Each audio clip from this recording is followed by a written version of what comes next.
अच्छा भी 2 मिनट की बात है, बाकी बच्चे भी साथ में ला लेते हैं। कि पहली बात ये उसने कहा जी कि हमें 50 यूनिट्स लेबर के प्रोड्यूस करें, 1800 कॉस्ट आ रही है। अच्छा जब 60 किए तो कितनी हो गई, 2100। तो अब क्या होना चाहिए, इसको आप यूनिट वाइज डिवाइड करोगे तो मार्जिनल प्रोडक्ट आएगा कितना, 30। क्योंकि आपने टोटल प्रोडक्ट को डिवाइड कर दिया change in labour. Total product में चेंज है 2100 माइनस 1800, 300। लेबर में चेंज है 50, 60 माइनस 50, 10। तो 300 बड़ा 10 कितना आ गया, 30 आ गया।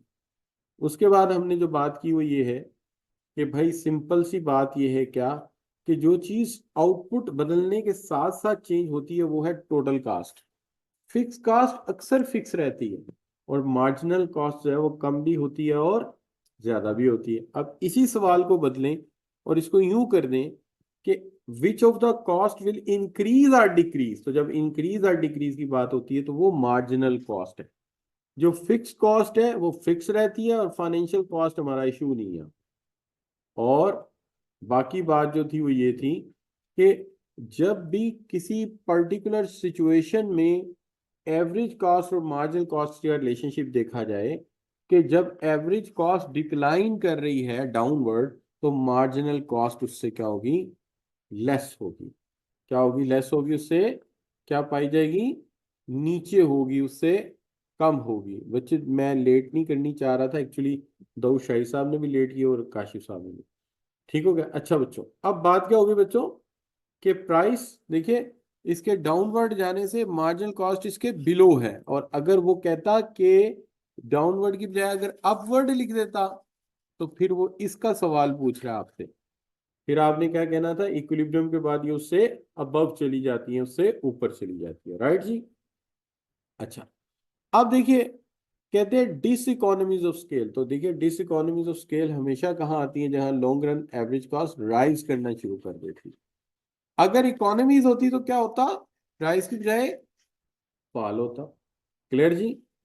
अच्छा बच्चों, अब बात आ गई क्या जी, कि demand curve for a product of a firm. तो हम हमेशा कहते हैं डिमांड कर्व होता है एवरेज रेवेन्यू।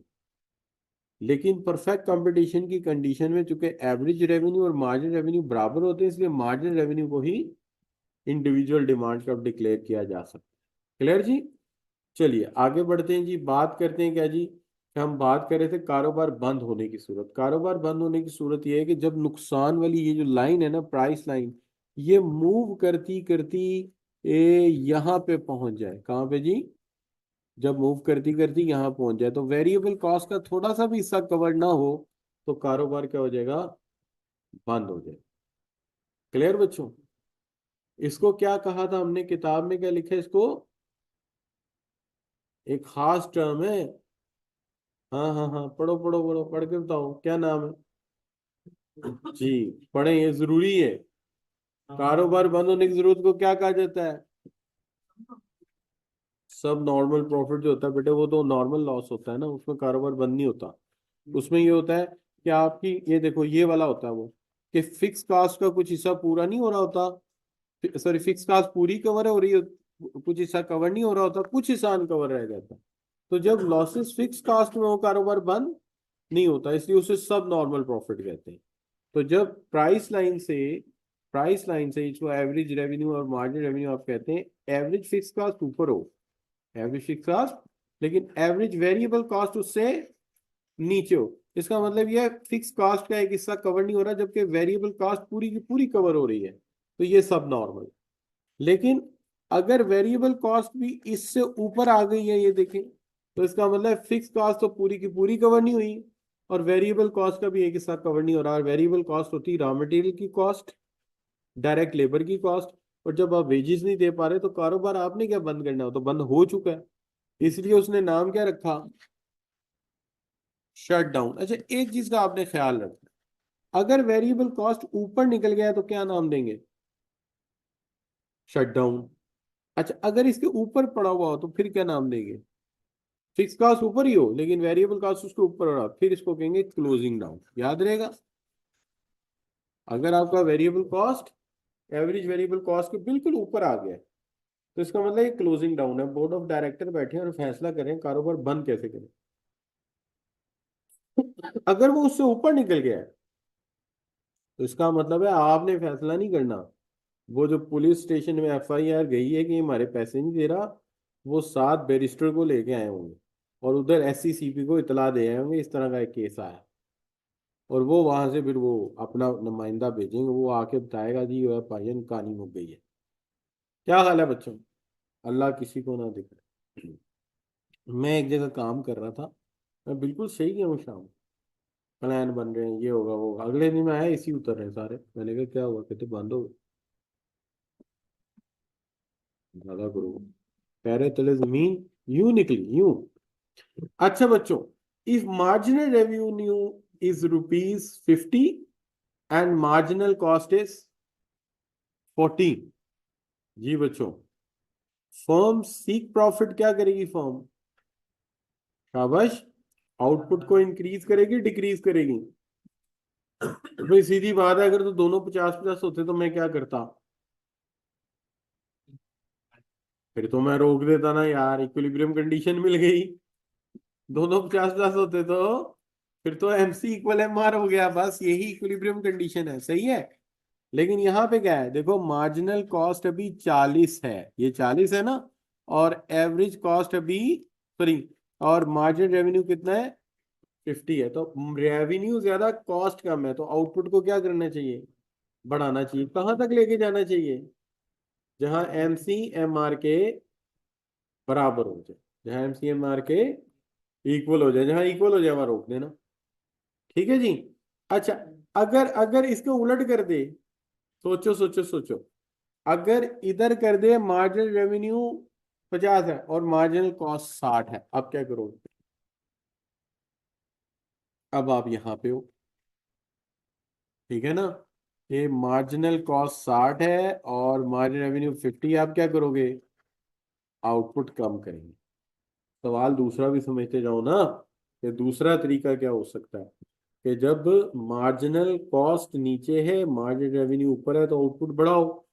जब दोनों बराबर हैं तो भाई तवाज़ुन मिल गया। और जब इसके उलट है, क्या, कि मार्जिनल रेवेन्यू 60 है और मार्जिनल कॉस्ट 60 है और मार्जिनल रेवेन्यू 50 से, तुम आगे निकल गए हो, ओवर ऑप्टिमम कर रहे हो, ऑप्टिमम में वापस चले जाओ। अच्छा बच्चों चलें जी, कहता है अंडर द, जी, जी बेटे,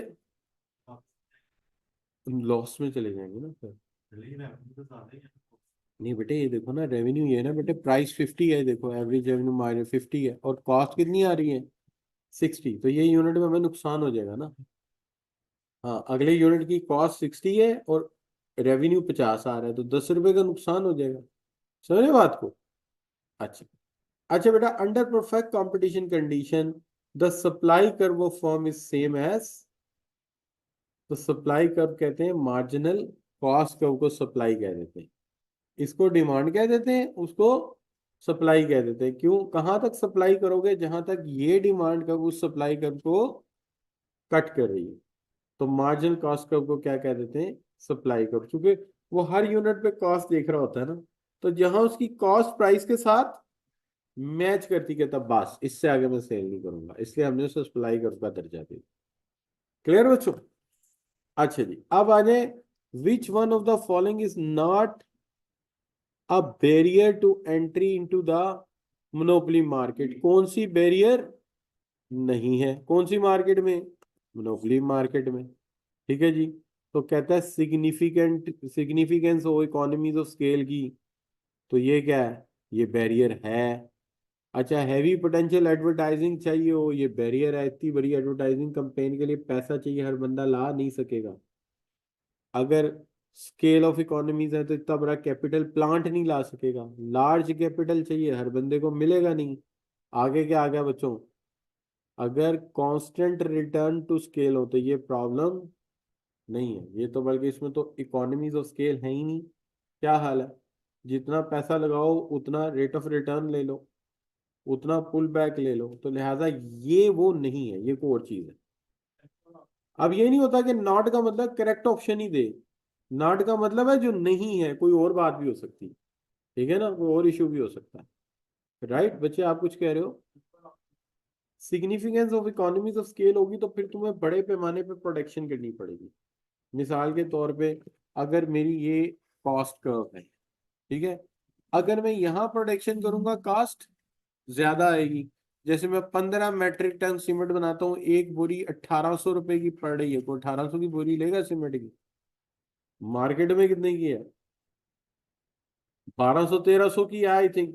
अच्छा, अगर मैं 50 मेट्रिक टन पे आता हूँ ना, तो मेरी कॉस्ट हो जाती है 1000 रुपया। तो मैं यहाँ आऊंगा तो मुझे मिलेगी। अब नई फर्म ये नहीं कर सकेगी, क्यों नहीं कर सकेगी? क्योंकि एकदम से इतना सारा सीमेंट उससे कौन खरीदेगा? जाहिर है सीमेंट खरीदना किसी रिलायबल कंपनी का काम है ना। भाई मैपल लीफ का तो सब खरीद लेंगे, ठीक है जी, पायनियर का भी ले लेंगे, लेकिन हम कहेंगे जनाब आसिफ सीमेंट या जमील सीमेंट, वो कौन लेगा? वो तो, या सलीम सीमेंट, वो तो बिल्कुल ही कोई नहीं लेगा। हाँ जी, वो कहेंगे जनाब ये टाइम टेबल सही बनाते नहीं है, और ये जनाब आप इनसे सीमेंट इनका, तो ये सीमेंट भी इनका जो है बस यूट्यूब ही देखता होगा। अच्छा बच्चों, which of the following is a closer example of price discrimination? Closer example of price discrimination क्या होता है? एक ही चीज की दो मुख्तलिफ प्राइसेस चार्ज करना, इसको प्राइस डिस्क्रिमिनेशन कहते हैं। जैसे बिजली का यूनिट घर का जो है वो 60 रुपए का है, और सीएफई का 80 रुपए का है। करंट खाएं, मजा सेम आएगा दोनों जगह। आप घर में उंगलियां दे दें, यहाँ उंगलियां दे के देखें, सेम टेस्ट है, लेकिन वो यूनिट क्या है? सस्ता, ये क्या है? महंगा। तो कहता है प्राइस डिस्क्रिमिनेशन की एग्जांपल क्या है? तो एक एग्जांपल ये है ना, peak and peak of call rates. अक्सर यूफोन कर दे या पीटीसीएल कर दे, रात को कॉल करोगे तो मैं पर मिनट चार्ज करूंगा 2 पैसे, दिन में करोगे तो 2 रुपए लूंगा, क्योंकि रात को कोई कॉल ही नहीं करता। बोले मेरा हाल अब तो जमाना उलट हो गया, हमारे बचपन में ये था, रात को लाइनें फ्री होती थी, तो रात को कॉल सस्ती होती थी। अब दिन को महंगी होती है। अब क्योंकि दिन में कारोबारी लोग भी जाग रहे होते थे, अब कारोबार तो रहा कोई नहीं पाकिस्तान में। रात को पुफियां और पुफे बैठे होते हैं, और लाइनें सारी बिजी होती हैं, नहीं बच्चों? और कहानियां खत्म ही नहीं होती, कहानियां खत्म ही नहीं होती। हमारे दौर में तो भाई एक कहानी होती थी, लड़की पसंद आ गई तो ये फर्ज करो कलमा चौक में पसंद आई, ये गार्डन टाउन पहुंचते गाड़ी रोक के पूछा बहन जी आप मेरे से शादी करेंगे? शराफत का जमाना था। अच्छा, उसने हाँ कर दी तो बस एड्रेस ले लिया, घर जाके कह दिया, शादी हो गई, कहानी खत्म। अब कम वक्त जो बैठते हैं रात को, सारी रात बैठे रहो, दिन बैठे रहो, तो घर बनाएंगे, सरू का पोटा लगाएंगे, उल्टे शौक का पौधा लगाएंगे, आगे उल्टा फनूस लगाएंगे, पता नहीं वो क्या क्या लगाते हैं, वो सारी रातें गुजर जाती हैं उनकी। एंड पे आके क्या होता है, 2 2.5 3 साल जाया करने के बाद, सॉरी अम्मी अब्बू नहीं मान रहे, फ्रीडम उतारा।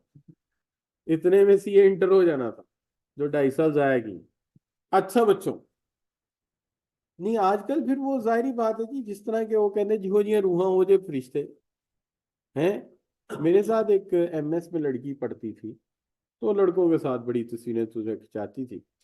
मैं पहले नहीं जानता था, तो पहली दफा मेरी गाड़ी में गई है, गई जाना था तो मेरी गाड़ी में बैठ गई, मैं ले गया साथ। वो लड़कों ने रोला रोला डाल दिया कि मॉडर्न लड़की, सर ले गए, मैं बड़ा भी था उनसे। तो मैंने कहा देखो बुजुर्ग होने के नाते मेरा हक बनता है, मतलब देखे ना, मैं सेफली उसको पहुंचा सकता हूँ, शादीशुदा भी हूँ, तुम लोगों को समझ भी नहीं है, बच्चे हो। तो वो बड़ा रोला रोला डाला, तो एंड पे आगे ना मैंने एक दिन लड़की से पूछा, मैं क्या तू ईमानदारी नाल दस, जिन्ने मुंडे ने तू रोल नंबर लाया है? कहती हाँ। ਤੇ ਜਿਹੜਾ सक्सेसफुल होया उससे शादी कर लूंगी। तो मैं कहा, ईमानदारी नाल दस आखिरी रोल नंबर ते कौन है? कहती तू। मैं उस दिन तक गड्डी से नहीं पाया। कभी सच भी बोल देती है लड़की, है जी, अल्लाह माफ करे। मैं नमाजी परहेजगार आदमी, मैं क्या मेरा नाम तूने क्यों डाला? ये नहीं कि मुझे गुस्सा था कि आखिर में डाला। अच्छा भाई। नहीं आप गलत समझ रहे हैं, है जी। अच्छा, तो अगर मेरी बेगम का उन्हें कूट छड़ना जी पड़े, तो मैं घर जाते हुए बड़ा चेक चुक करके गई कि सीट पे कोई बाल ना रह गया हो, अल्लाह माफ करे, खुले बाल कोई बाल ही रह जाए, है ना। नहीं एक जगह एक हमारे प्रोफेसर साहब थे, तो उनकी गाड़ी लड़कियों ने ले ली, कि लड़की कोई बेहोश हो गई, उसको हॉस्पिटल ले गई, उसकी जूती गाड़ी में रह गई। प्रोसेसर को पता कोई नहीं, वो गाड़ी वैसे ही कर लेगा। ओए होए होए, फिर जो लतरोल हुई, फिर हम गए घर जाके छुड़ाया उनको, मैंने कहा नहीं नहीं, मैंने खुद वाकया फिर सारा बना के सुनाया भाभी को कि ये हुआ था, ऐसे हुआ। अच्छा बच्चों, एनीवे चले दफा करें हमें कल। अच्छा जी, तो पीक ऑफ, अब पीक ऑफ आर क्या है ही नहीं कम वक्त, लेकिन चले हम मान लेते हैं कि पीक ऑफ आर डिफरेंट और पीक आर। अच्छा, डॉक्टर चार्ज कर रहा है higher fees of consultancy in posh area. इसका मतलब है सुबह के वक्त सरकारी हॉस्पिटल में 50 रुपए की पर्ची पे चेक कर रहा है, और रात को डीएचए में 2,000। लेकिन ये नहीं आप समझे कि वो आप 50 रुपए दे के बात बन जाती है, ऐसा नहीं होता। मेरा अच्छी तरह बिहेवियर मैंने समझा हुआ। 50 रुपए की पर्ची में पता है क्या होता है, वो वहां लाता है, इशारा करता है अपनी जूनियर को, भूलेगा नहीं, 50 रुपए में ऐसे ही होता है।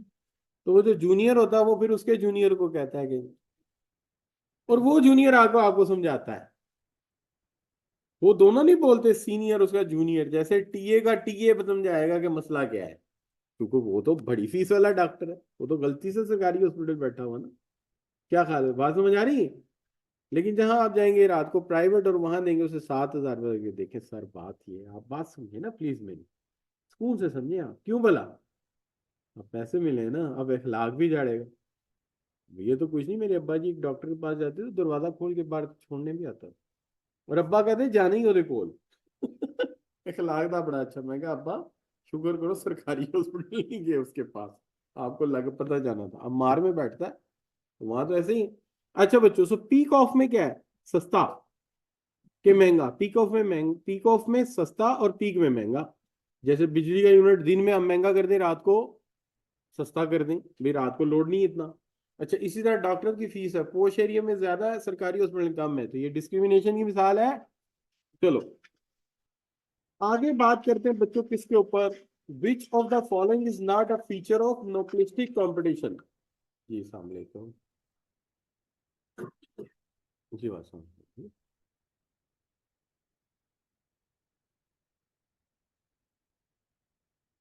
जी ठीक है मैडम, थैंक यू ओके। चलो ठीक है, thank you very much, okay अल्लाह हाफिज़। अच्छा जी।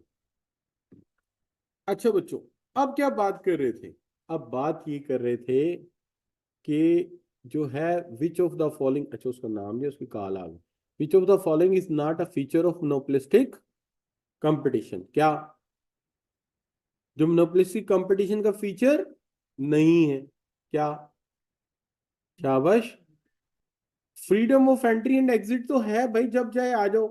डाउनवर्ड स्लोपिंग डिमांड कर्व है, बताओ, क्या परफेक्ट कंपटीशन में डिमांड कर्व डाउनवर्ड स्लोपिंग होती है? क्यों भाई, परफेक्ट कंपटीशन में डिमांड कर्व कौन सी होती है यार, अभी चीख के आया हूँ कि डिमांड कर्व एवरेज रेवेन्यू को कहते हैं, और परफेक्ट कंपटीशन में एवरेज रेवेन्यू जो होता है वो ये होता है, और मोनोपोली में एवरेज रेवेन्यू ये होता है। क्या हाल है? तो free, which of the following is not a feature of monopolistic competition, तो free entry and exit perfect competition में होता है, मोनोपोली में तो नहीं होता। क्या ख्याल है? डाउनवर्ड स्लोपिंग डिमांड कर्व होती है, ये भी होती है, ये तो होती है, क्या ख्याल है? और आइडेंटिकल प्रोडक्ट भी होता है, जो नहीं होता क्या है, प्री एंट्री एंड एग्जिट, है जी। अच्छा, अब अगर ये सवाल यूं करते हैं, इसको समझे परफेक्ट कंपटीशन के एंगल से, ये भी होता है, ये भी होता है, ये नहीं होता, और अगर मोनोपोली के एंगल से देखें फिर क्या करोगे, शाबाश, फिर फ्री एंट्री एंड एग्जिट नहीं होगा, मोनोपोलिस्टिक कंपटीशन है। और उसके बाद बच्चों और कौन सा है, डाउनवर्ड स्लोपिंग ये होती है, और आइडेंटिकल प्रोडक्ट भी होता है, फिर ऑप्शन ए होगा। और अगर परफेक्ट कंपटीशन होता तो जो नहीं होता वो डाउनवर्ड स्लोपिंग। ठीक है जी। अच्छा चल आगे बढ़ते हैं बच्चों, क्या आ गया, given diagram is related with, ये बहुत आएगा सवाल, आपको ये सवाल बहुत ज्यादा आएगा। ये डायग्राम किस चीज की है जी, कौन से मॉडल की है बच्चों, कौन सा मॉडल है आपकी किताब में, कौन सा मॉडल है जिसके डिमांड को टूटा हुआ है? कौन सा बच्चों? बेटा ये है ओलिगोपली। कौन सी है? नॉन क्लूसिव ओलिगोपली। ठीक है। और मैंने इसके बाकी दो नाम पे लिख दिए इसलिए कि कहीं भूल ना जाना। इसको स्वीजी मॉडल भी कहते हैं, इसको किंग डिमांड कर। किंग का मतलब होता है किनारा, तो किनारेदार डिमांड कर। क्लियर जी? बच्चों मुझे बातें मुश्किल तो नहीं लग रही? कंफ्यूज तो नहीं हो रहे? चलो अगर हो रहे हो तो बता दो।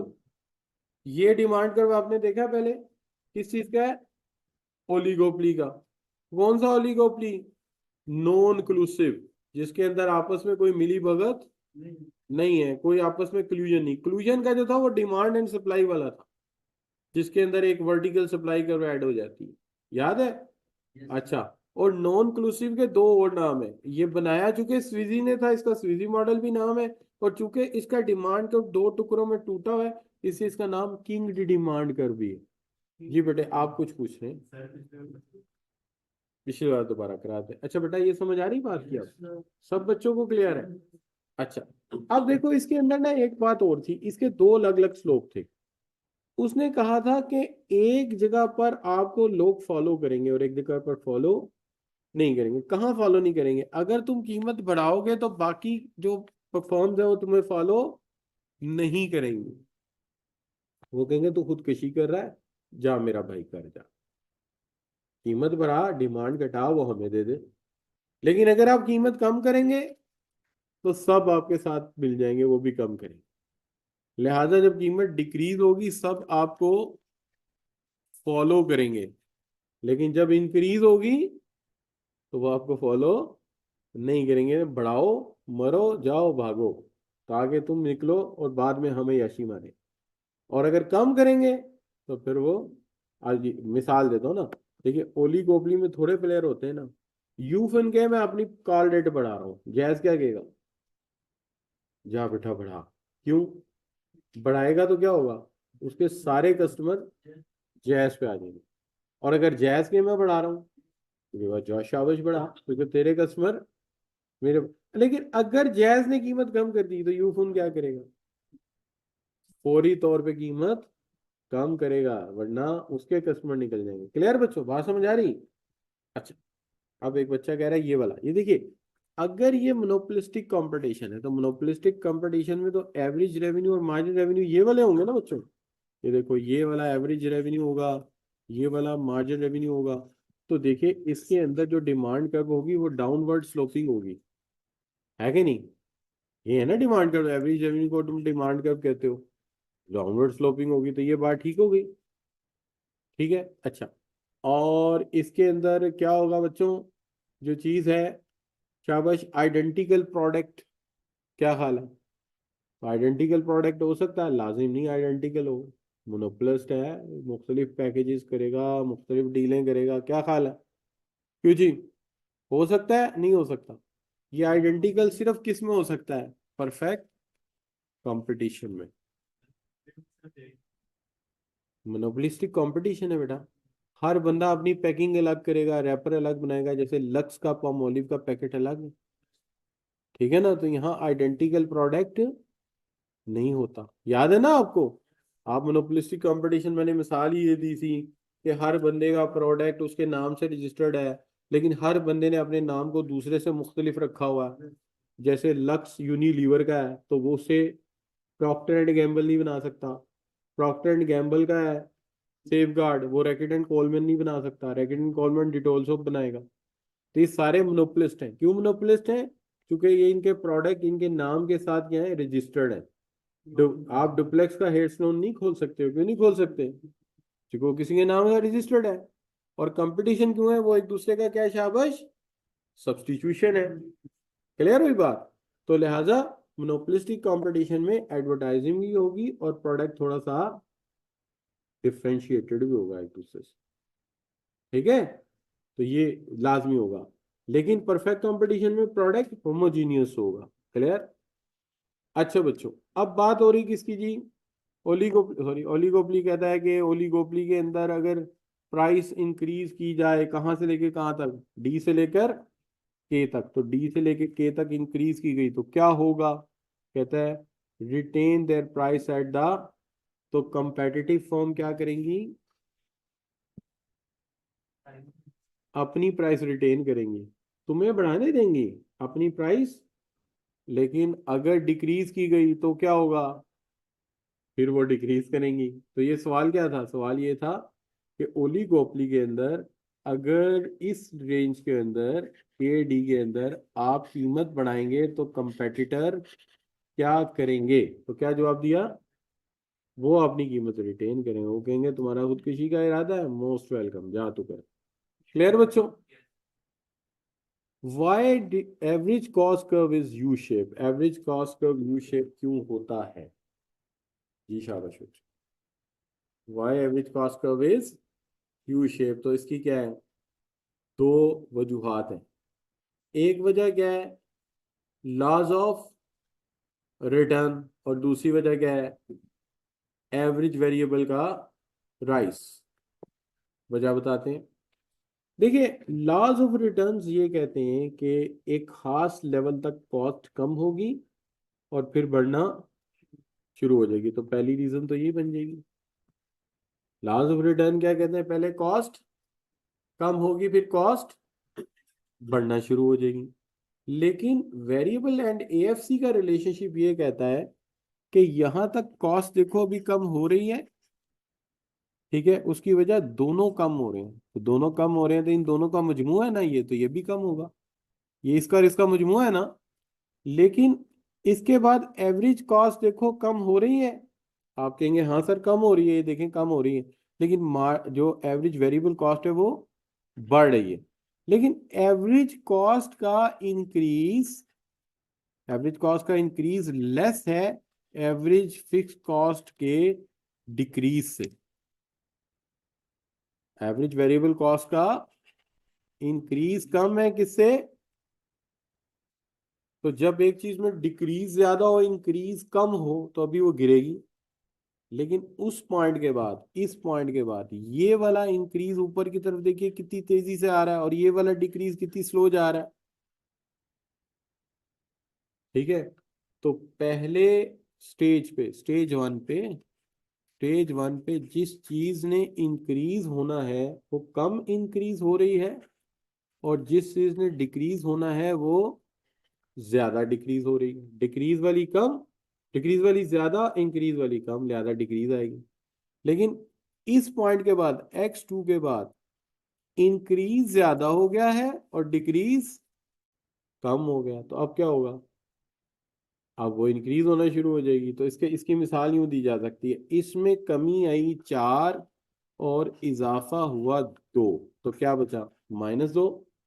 लेकिन इसके बाद क्या होगा, इसके बाद ये होगा कि इजाफा हुआ 4 और कमी आई 2, तो इसलिए उसमें क्या होएगा, इजाफा इंक्रीज शुरू हो जाएगा। तो एक वजह बन गया ए एफ सी और ए बी सी का ताल्लुक, और एक बन गया क्या, लॉज ऑफ रिटर्न। अच्छा, आप वहां जाके तो इसे याद ही नहीं कर सकेंगे, आपने ये दो चीजें याद रखनी है, क्या, यू कर्व क्यों होता है, पहली बात लॉज ऑफ रिटर्न, दूसरा ए एफ सी और ए बी सी का रिलेशनशिप जो आपने पढ़ लिया है, लेकिन वहां जाके आपने डायग्राम नहीं सोचनी शुरू कर देनी, वहां इतना टाइम नहीं होगा, कुछ सोचना है तो घर में सोच के जा। क्लियर? तो कौन सी दो वजूहत है,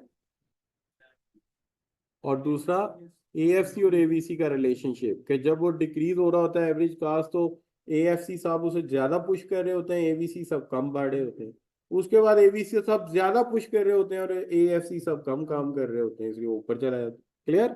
लेकिन वहां जाके क्या याद रखना है, वहां जाके बस यही याद रखना है, एएफसी और एबीसी, बस बात खत्म। अच्छा बच्चों, अब क्या है, विच with respect to perfect competition excess profit is known as, क्या बच्चों, express sorry excess profit is known as abnormal or supernormal profit, and exit too many existing firm in the industry lead to increase in the profit of, क्या बच्चों, existing firm। कौन सी बात correct है, कौन सी बात incorrect है, जी शाबाश, विच one is correct, which one is incorrect. पहली बात को क्या मान लिया गया, करेक्ट, कि एक्सेस प्रॉफिट जो होता है उसे हम क्या मानते हैं, एब नॉर्मल। और मैंने कहा था ये एब नॉर्मल इसलिए कि आम जिंदगी में ये प्रॉफिट साल के फाइनेंशियल स्टेटमेंट जाके बताते हैं कि इतने एसेट बढ़ चुके हैं। तो वो जो एक्सेस होता है खर्चे पूरे करके मुनाफा दे के प्रोड्यूसर को, फिर भी कुछ बच रहा है, एसेट बढ़ रहे हैं, तो उसको क्या कहेंगे, एब नॉर्मल। लेकिन existing of too many existing firm in the industry lead to decrease the profit of existing firm.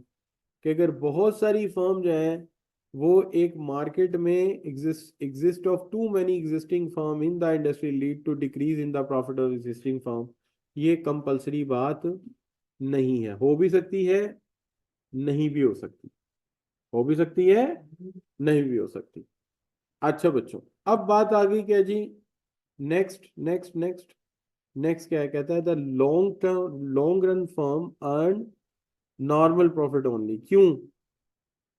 पहली बार न्यू फर्म एंटर हो जाएंगी बिजनेस में और एग्जिस्टिंग फर्म प्रोडक्शन इंक्रीज कर देंगे। किसी भी फर्म में अब नॉर्मल प्रॉफिट है, ठीक है, मैंने मिसाल क्या दी थी, गोगा चने वाला आया, गाड़ियां बना रहा है, बंगले बना रहा है, लोगों को पता चला नान चने में बहुत पैसे हैं। लॉन्ग रन में क्या हुआ, गुलबाई भी आ गया, खान लाला भी आ गया, अब क्या हो गया, अब प्रॉफिट कम हुआ, डिवाइड हो गया। और दूसरा गोगे का दिक्चा भी बड़ा हो गया, खान लाला का दिक्चा भी बड़ा हो गया। अब प्लेट सारी 100 रुपए की भी नहीं है, अंडा डाल के। नहीं बच्चों, यार मिसाल आसान सी देनी चाहिए ना, तो मिसाल दे रहा हूँ जो तुम्हें समझ आ जाए। क्या ख्याल है बच्चों, है कि नहीं? अच्छा, under monopoly in long run some time monopolist produce excess production if, कब होगा बच्चों, सम टाइम एक्सेस प्रोडक्शन देगा। क्यों देगा, ज्यादा प्रोडक्शन करेगा, क्या करेगा, मोनोपली लॉन्ग रन में some time monopolist excess production करेगा। क्यों करेगा, वो इसलिए करेगा कि more sale lead to more profit. नहीं, ये तो बात नहीं, क्योंकि कर्व तो यूं होता है ना, एक्सेस का मतलब ये है कि इससे थोड़ा आगे गया है, इससे आगे जाने का मतलब तो ये कॉस्ट ज्यादा हुई है, तो उसका प्रॉफिट तो कम होगा। लिहाजा ये रीजन तो नहीं हो सकती। और ये रीजन हो सकती है फर्म इज मोनोपलिस्ट। मोनोपलिस्ट तो हमेशा क्या करता है, कॉस्ट की मिनिमाइजेशन तक जाता ही नहीं है। सिर्फ एक डर हो सकता है, क्या, कि कोई नया आ रही कंपनी प्लानिंग कर रही है, तो वो प्रोडक्शन ज्यादा करके उसकी फिजिबिलिटी को हमेशा के लिए क्या करना चाहता है बच्चों, बन के दोबारा ये सोचे भी ना, ये यहाँ आए ही ना। क्लियर जी? अच्छा, रिपीट करते हैं जी। आमतौर पे क्या होता है कि मोनोपलिस्ट यहाँ प्रोडक्शन करता है, कॉस्ट कम होने से पहले पहले ही काम बंद कर देता है। ऐसे होता है ना, मैंने सिखाया था आपको, याद है वो एक लिखे हुए आगे जाके यू शेप करके अंदर एक शिकवा लिखा हुआ है कि मोनोपलिस्ट कॉस्ट को मिनिमाइज करता ही नहीं है, प्रॉफिट मैक्सिमाइज करता है। तो वो तो यहाँ प्रोडक्शन करता है, ठीक है। और इससे आगे जाएगा फिर तो कॉस्ट बढ़ेगी, लिहाजा उसका प्रॉफिट मार्जिन तो ज्यादा हो ही नहीं सकता। सिर्फ एक ही सूरत है कि वो ज्यादा प्रोडक्शन क्यों कर रहा है, ताकि पूरी मार्केट माल से भर दे और नए आने वाला सोचे भी ना कि यहाँ आने का कोई फायदा है। क्लियर जी? और जब उसका वो पता चल जाएगा कि वो भाग गया, फिर क्या करेगा, फिर दोबारा वहीं आ जाएगा, छुरी निकालेगा, दोबारा फिर कटिंग शुरू कर देगा इन लोगों को। क्लियर बच्चों? अच्छा जी, once total cost curve move from below and equal to marginal cost, the firm will continue the production। क्या हाल है, क्यों जी? कहता है टोटल कास्ट कर्व मूव करे बिलो से और इक्वल हो जाए किसके, फिर firm will continue the production, वो प्रोडक्शन करती रहेगी। क्या हाल है, राइट जी? क्यों? चूंकि उसे क्या मिल रहा है, मैक्सिमम प्रॉफिट। क्या मिल रहा है, maximum. The total cost curve move from below and equal to total product. तो ये देखिए ना, यहाँ पे आ गई, तो ये इसको मिल गया क्या, ब्रेक इवन। तो अब तो वो मुनाफा कमाएगा, अब तो वो मुनाफा कमाएगा, तो प्रोडक्शन बढ़ाएगा कम करेगा, है जी? ये इक्विलिब्रियम का तो पता है ना आपको। ये देखो ना यार, ये टोटल रेवेन्यू है, ये टोटल कॉस्ट है। तो पहली दफा यहाँ पे इक्विलिब्रियम हो गया, इस पॉइंट को क्या कहा था आपने, ब्रेक इवन। ब्रेक इवन मिल गया, अब फायदा शुरू होने वाला है। अब वो क्या करेगा, प्रोडक्शन जारी रखेगा, भाग जाएगा, तो प्रोडक्शन जारी रखेगा। तो कहता है कि once total cost move from below and equal to total product, firm will continue the production. फिर फर्म मार्केट में रहेगी और प्रोडक्शन को जारी रखेगी, क्योंकि जैसे जैसे प्रोडक्शन बढ़ेगी मुनाफा देखो क्या होता जाएगा, ज्यादा होता जाएगा।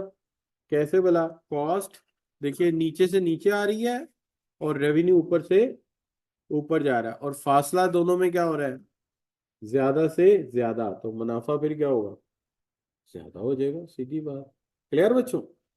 अच्छा, अगर ये कहता कि total cost curve not touch to the total revenue and it is nearest to the total revenue, तो फिर फर्म क्या करती, फिर फर्म वहीं स्टॉप कर देती। क्यों, कि जब लॉस होना होता है तो कर्व जो है वो टोटल कास्ट कर्व से नीचे आती नहीं, सॉरी टोटल रेवेन्यू से नीचे आती नहीं है, और जहां फासला कम से कम होता है हम वहीं पर प्रोडक्शन रोक देते हैं, क्योंकि वहां पे लॉस मिनिमाइज हो जाता है। अच्छा बच्चों चलिए, कहते हैं an upward shift in the average cost curve is due to dash and dash. एक अपवर्ड शिफ्ट होगा एवरेज कॉस्ट कर्व में, और उसकी वजूहात क्या हो सकती हैं बच्चों, शाबाश। एक वजह है कि मार्जिनल कॉस्ट इंक्रीज हो रही है, और दूसरी वजह क्या है, लेबर की प्रोडक्टिविटी डिक्रीज हो रही है। वो कैसे, देखिए जब हमने एवरेज कॉस्ट को पढ़ा था, तो हमने पढ़ा था जहां तक यूनिट प्रोडक्शन ज्यादा देंगे कॉस्ट पहले से,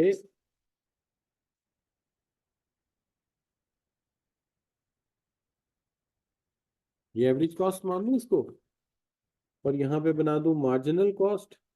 ये देखो क्या आ गई बच्चों, ये आ गया मार्जिनल प्रोडक्ट। ठीक है, तो जहां मार्जिनल प्रोडक्ट बढ़ता जाएगा कॉस्ट पहले से, हर मजदूर पहले से ज्यादा प्रोडक्शन दे तो कॉस्ट क्या होगी, हर मजदूर पहले से प्रोडक्शन कम दे तो अब क्या होगा, है ना, ऐसा ही है। हर मजदूर पहले से प्रोडक्शन ज्यादा दे तो कॉस्ट क्या होगी, हर मजदूर पहले से प्रोडक्शन कम दे, ज्यादा होगी। तो एक वजह क्या बन गई, ये सॉरी, प्रोडक्टिविटी ऑफ लेबर। तो हर मजदूर पहले से ज्यादा प्रोडक्शन दे रहा है, कॉस्ट कम हो रही है। हर मजदूर पहले से कम प्रोडक्शन दे रहा है, कॉस्ट ज्यादा हो रही है। और दूसरा आपको पता ही है कि मार्जिनल कॉस्ट जब इसको मिनिमम पॉइंट पे कट करके चली जाती है, तो उसके बाद इसने ऊपर जाना शुरू हो जाना है, किसने, एवरेज कॉस्ट ने। उससे ऊपर नहीं जाएगी, लेकिन कॉस्ट बढ़ना शुरू हो जाएगी, क्योंकि जब भी एवरेज कॉस्ट को मार्जिनल कॉस्ट कट करके चली जाती है, इसका मतलब है ये इसका क्या है, मिनिमम पॉइंट है। अब इसके बाद हर अगला यूनिट पहले से क्या होगा, महंगा होता जाएगा। क्लियर बच्चों। तो दो रीजन बताई, पहली रीजन क्या बताई, हर अगला यूनिट पहले से कम प्रोडक्शन देगा, कॉस्ट बढ़ेगी। तो एक हो गया मार्जिनल प्रोडक्टिविटी ऑफ लेबर, तो कॉस्ट के बढ़ने की वजह क्या है, हर अगला मजदूर पहले से प्रोडक्शन कम कर रहा है। और दूसरी वजह क्या बताई, मार्जिनल कॉस्ट अब क्रॉस करके चलेगी ऊपर, अब एवरेज कॉस्ट ने बढ़ना ही है, क्योंकि ये गवाही थी कि ये उसका वो पॉइंट है जहां एवरेज कॉस्ट मार्जिनल कॉस्ट आपस में बराबर थे। जब वो उससे ऊपर निकल गई, अब इसने इंक्रीज ही होना है, अब इसने डिक्रीज नहीं होना। क्लियर जी। अच्छा बच्चों, सो given are the four assumptions if the laws of variable proportion, among them one is the exception। चार ला उसकी क्या है, assumption है, एक नहीं है। तो किताब में आपने assumption पढ़ी थी, unit of factor of production are varied in capacity, तो आपने क्या पढ़ा था जी, विच वन इज करेक्ट, याद होगा हमने पहली assumption जो लिखी थी, हर मजदूर एक जैसा होना चाहिए, हर मजदूर एक जैसा होना चाहिए। और मैंने कहा था एक मजदूर तगड़ा हो एक मजदूर कमजोर हो तो फिर तो वैसे ही आउटपुट में फर्क आएगा। तो हमने क्या कहा था, हर मजदूर देखने में मसल्स के एतबार से क्या है, एक जैसा है। अब इसमें एक मजदूर तगड़ा डाल दें, है जी, ये मैंने डोले डाले इसके, तो वो तो प्रोडक्शन ज्यादा करेगा। हमने कहा नहीं, हर मजदूर क्या है, एक जैसा है। ये क्या कह रहा है, ये तो गलत हो गई बात। कहता है there is improvement in technology. हमने क्या पढ़ा था, टेक्नोलॉजी, ये भी गलत है। हमने तो टेक्नोलॉजी इंप्रूव नहीं होती। डी क्या है, resources are abundant not scarce. हमने क्या कहा था, रिसोर्सेज स्कार्स हैं। ये भी बात क्या है, गलत हो गई। सिर्फ एक ही बात सही है, factor of production can be, तो ठीक चीज ही एक लिखी हुई है। क्लियर, ये काम संभाल लोगे। इसका मतलब सारी assumption पढ़ के जाओगे ध्यान से। कमजोरियां नजर आ रही हैं अपनी कुछ, ये सवाल भेज दो तो कमजोरियां निकाल लोगे अपनी। चलो सही है। अच्छा बच्चों, which one is correct, which one is, कहता है law of diminishing return applicable on the production function where total cost start to rise at an increasing rate. और दूसरा क्या है बच्चों, where every next unit of input producer lesser output than the previous unit, law of diminishing return to scale is applied. जहां हर पिछला मजदूर पहले से कम प्रोडक्शन देगा तो कौन सा लॉ अप्लाई होगा, लॉ ऑफ डिमिनिशिंग रिटर्न। पहले ने 15 यूनिट दिए थे, अगला 10 दे रहा है, उससे अगला 7 दे रहा है, उससे अगला 5 दे रहा है, कौन सा लॉ आ गया, लॉ ऑफ डिमिनिशिंग रिटर्न आ गया। दूसरी तरफ इस सूरत हाल में हमारी एवरेज कॉस्ट क्या होगी, बढ़ना शुरू हो जाएगी। और इसी को हमने क्या कहा था, शाबाश, लॉ ऑफ डिमिनिशिंग रिटर्न। और इसी को कह रहे हैं हर अगला यूनिट पहले से, तो ये उसकी एक्सप्लेनेशन है। दोनों एक ही चीज है, क्या हाल है, दोनों एक ही चीज है। करेक्ट हो गई बात। अच्छा भाई, where average cost is at minimum point, ये तो बच्चा भी जवाब दे देगा। क्या होगा बच्चों, जहां एवरेज कॉस्ट अपने मिनिमम पॉइंट पे होगी वहां पे एवरेज वेरिएबल कॉस्ट इज, क्या होगी बच्चों, इंक्रीजिंग होगी। जरा पहले रिलेशनशिप समझ लेते हैं। देखिए, हमें ये पता है कि जो एवरेज कॉस्ट कर्व है वो यू शेप है, सब बच्चों को पता है। एवरेज वेरिएबल कॉस्ट भी क्या है, यू शेप है, सब बच्चों को पता है। ठीक है जी, ये भी यू शेप, ठीक है। लेकिन एक बात बड़ी अहम है, दोनों यू शेप है, एक बात बड़ी अहम है, बहुत इंपॉर्टेंट, हमेशा वेरिएबल कॉस्ट का मिनिमम पॉइंट पहले आएगा और एवरेज कॉस्ट कर्व का मिनिमम पॉइंट बाद में आएगा। राइट जी, ये सबको याद है। यू शेप है, एवरेज वेरिएबल कॉस्ट कर्व का मिनिमम पॉइंट पहले आएगा और एवरेज कॉस्ट का बाद में आएगा। लेकिन मार्जिनल कॉस्ट दोनों को इनके मिनिमम पॉइंट पर कट करेगी, ये भी आपको याद होगा। ऐसे चलेगी, यहां से चले, यहां से चले, जहां से भी चले, इन दोनों को इनके मिनिमम पॉइंट पर कट करके ऊपर चली जाएगी। ये बातें याद है सब बच्चों को। अच्छा, अगर ये याद है तो ये सवाल का जवाब आप दे देंगे कि जहां एवरेज कॉस्ट मिनिमम होगा, ये मिनिमम है ना, वहां वहां एवरेज वेरिएबल कॉस्ट क्या हो रही होगी, गिर रही होगी या बढ़ रही होगी, गिर रही होगी, बढ़ रही होगी, बढ़ रही होगी, चूंकि उसको मार्जिनल कॉस्ट को पहले ही कट कर चुका है। दोनों का सेम रिलेशनशिप है, एवरेज मार्जिनल कॉस्ट के कट होने के बाद दोनों ने इंक्रीज होना है, लेकिन उसने एवरेज कॉस्ट को क्या कर दिया था, पहले कट कर दिया था। लिहाजा इस पॉइंट पर एवरेज वेरिएबल कॉस्ट इंक्रीज होना शुरू हो चुकी है, यानी इससे पहले, वो बाद में इंक्रीज होगी, ये पहले ही शुरू हो जाएगी। बात समझ आती है कि पहली भी गई, मुश्किल तो नहीं लग रही, समझ आ रही बात है? चलो सही, सुनते जाओ, कुछ ना कुछ तो होगा। अच्छा बच्चों, if marginal revenue is more than,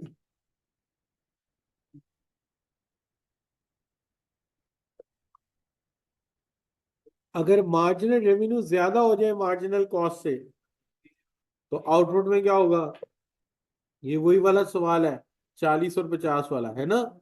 सिर्फ क्या हुआ, इस दफा वैल्यू नहीं है, इस दफा वैल्यू नहीं है। अगर एवरेज रेवेन्यू ज्यादा है, मार्जिनल रेवेन्यू ज्यादा है किससे, मार्जिनल कॉस्ट से, भाई आउटपुट बढ़ा दो। अगर मार्जिनल कॉस्ट ज्यादा है मार्जिनल रेवेन्यू से, फिर क्या करो, आउटपुट घटा दो। और अगर दोनों बराबर हैं, वहीं रुक जाओ। वो क्या है, ऑप्टिमम पॉइंट। क्लियर जी। एक बच्चा वहीं रुक गया, वजन सर ने मुझे कहा, नहीं नहीं मैंने कहा वहीं रुक जाओ, मतलब आउटपुट रोक लो। In all of the four market model equilibrium कहाँ होता है, M C equal M R. अच्छा बच्चों, मैंने ना मोस्ट टेक्निकल पॉइंट पकड़े हैं, सवाल इससे आसान आएंगे, सवाल इससे आसान आएंगे। मैंने वो वाले पकड़े हैं जो आपको मुश्किल लगेंगे, क्योंकि आसान तो आप खुद कर लोगे। मैं रिवीजन में सिर्फ वो कराऊंगा जो आपको मुश्किल लगने हैं, ठीक है। यानी आई एम मैं जिसको टच करूंगा ये वाले सवाल तो आप कर देंगे, क्या ख्याल है? नहीं तो मेरे पढ़ाने का तो फिर फायदे कोई नहीं।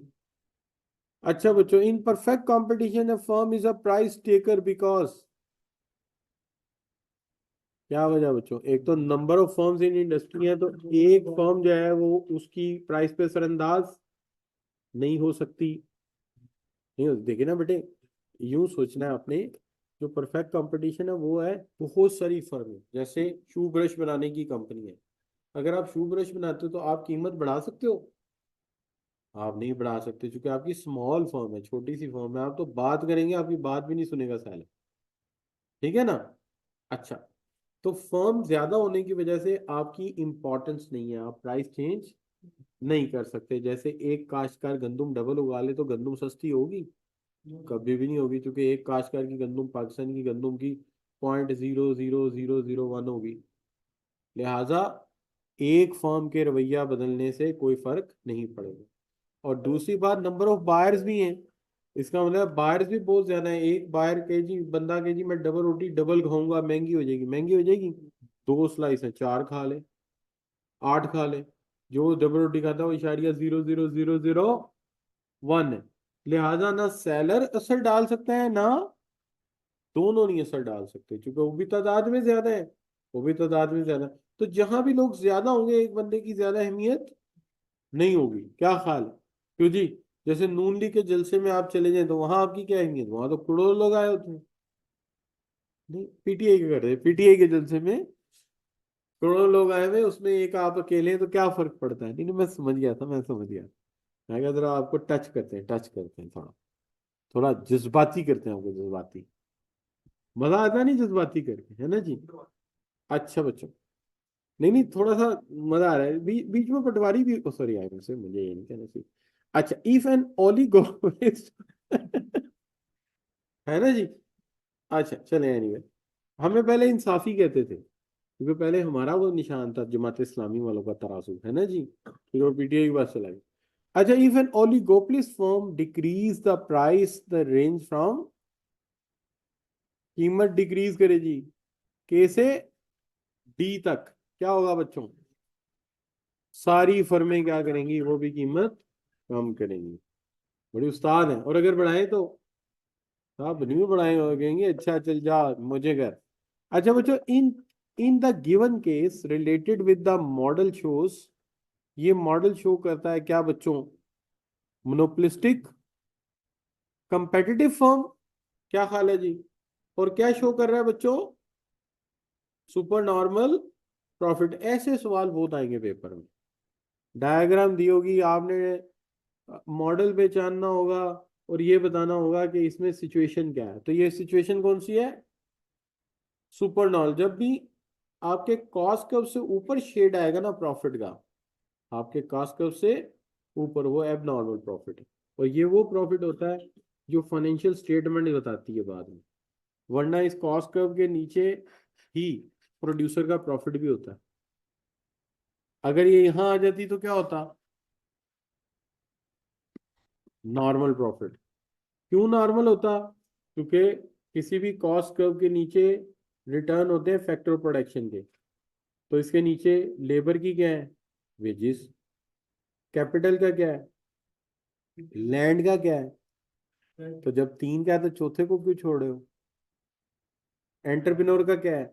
प्रॉफिट। लेकिन ये वो प्रॉफिट है जिस पर वो कारोबार करने के लिए तैयार, राजी है कि हाँ यार इतने से काम चल जाए।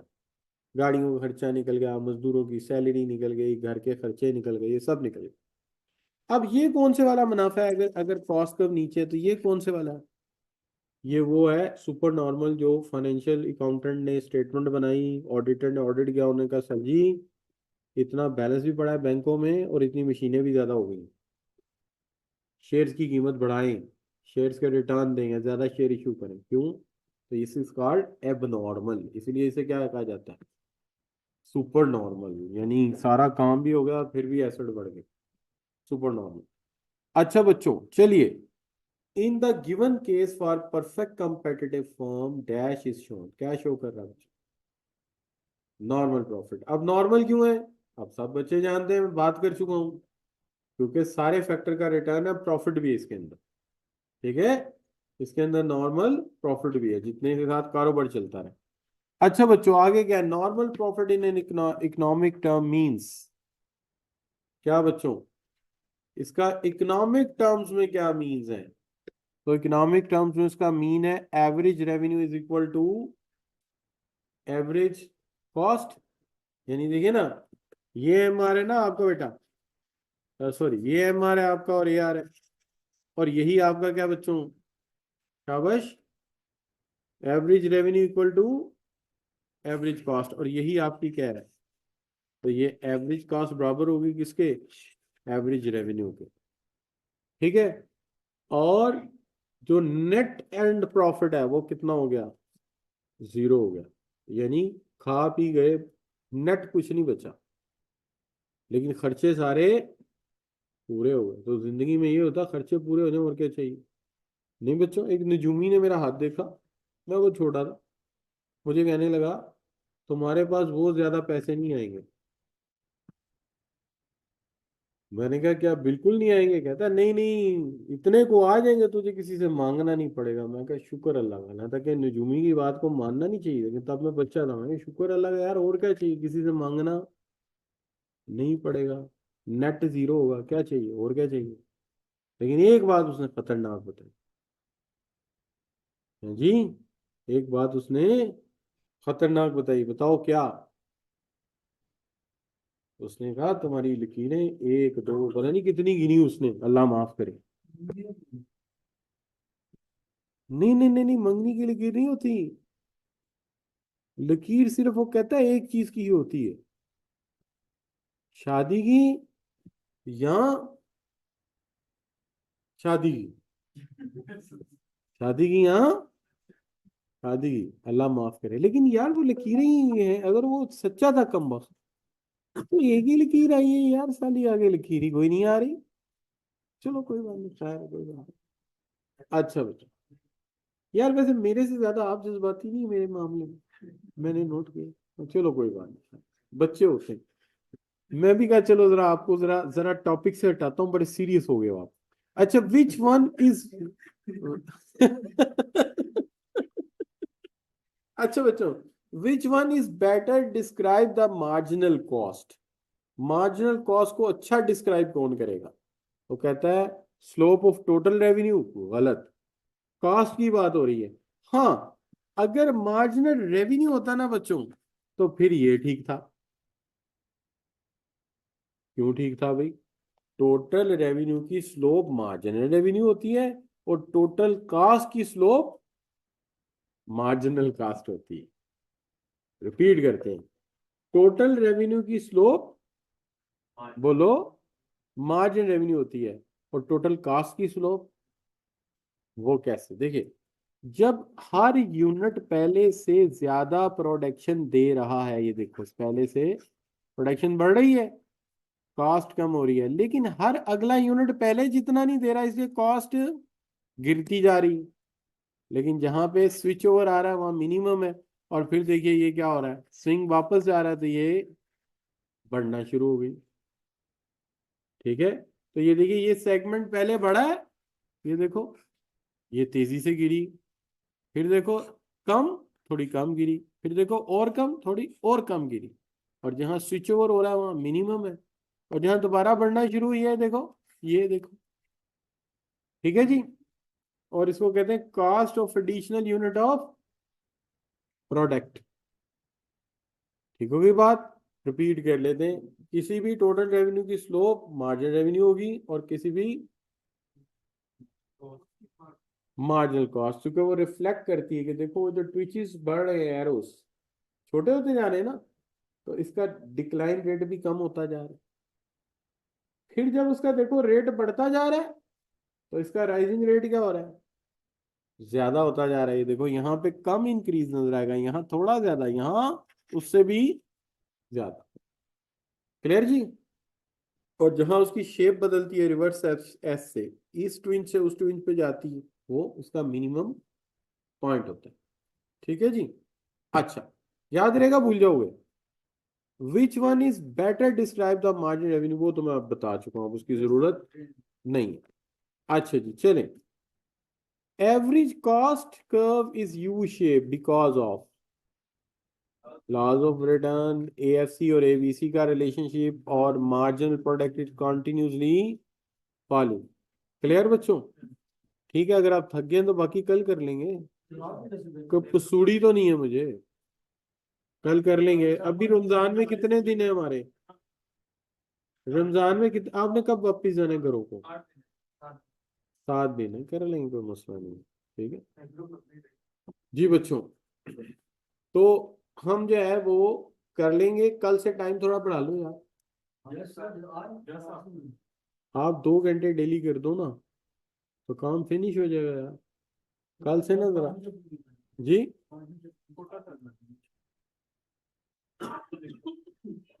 चलो तुम कह रहे हो तो कर लेंगे। अच्छा बच्चों, चलो ये बताते चलो, 2-3 सवाल और कर लेते हैं। Average variable cost is U shape because of laws of diminishing return, और marginal product is continuously falling. ठीक है जी। अच्छा चलो आगे देखो, कहता है relationship between average cost and marginal cost is clear from, जहां एवरेज कॉस्ट फॉल करेगी मार्जिनल कॉस्ट तेजी से फॉल करेगी, जहां एवरेज कॉस्ट राइज करेगी मार्जिनल कॉस्ट, और जहां वो मिनिमम होगी उसके बराबर होगी। याद है इसके ऊपर एक मुहावरा था, बताओ क्या। मदई सुस्त गवा चुस्त। एवरेज कॉस्ट कहती है मैं गिरूंगी, और मैं तुमसे ज्यादा तेजी से गिरूंगी। एवरेज कॉस्ट कहती है मैं बढ़ूंगी, वो कहती है तेरे से ज्यादा तेजी से बढ़ूंगी। वो कहती है मैं मिनिमम हो जाऊंगी, मैं तेरे बराबर हो जाऊंगी। इसका रवैया पुप्पो वाला है, जो करो उससे बढ़ के करती है। सही है नहीं बच्चों। और इसका पंजाबी में इसकी मिसाल क्या है, चोर ना लो पंड काली। वो कम हो रही है, उससे ज्यादा तेजी से कम हो रही है, बड़ी उससे। राइट जी। चलो 35 हो गए यार, बाकी कल करेंगे, ठीक है जी।